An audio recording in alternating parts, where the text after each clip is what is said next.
பாண்டவர்களில் ஒருவரின் பெயர் மட்டுமே அனைவராலும் போற்றப்படுகிறது. அவன்தான் அர்ஜுனன். விறுவிறுப்பான வில்லாளர் மற்றும் கிருஷ்ணரின் பக்தன். அவரின் வாழ்க்கை தர்மத்தின் வழியில் செல்ல ஒரு எடுத்துக்காட்டாக உள்ளது. அர்ஜுனன் சாதாரண போர் வீரன் இல்லை. அவன் அந்த காலத்திலேயே சிறந்த வில்லாளர்.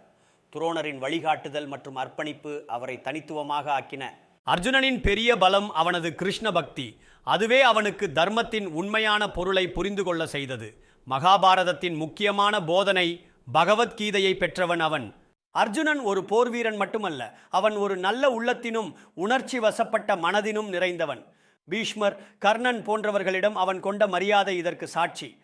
அர்ஜுனன் பயம் இல்லாத வீரன். அவனது காந்திவம் வில், அவனுக்கு அருளப்பட்ட தெய்வீக ஆயுதங்கள் ஆகியவை யுத்தத்தில் அவனுக்கு மிகப்பெரிய பலம் சேர்த்தன.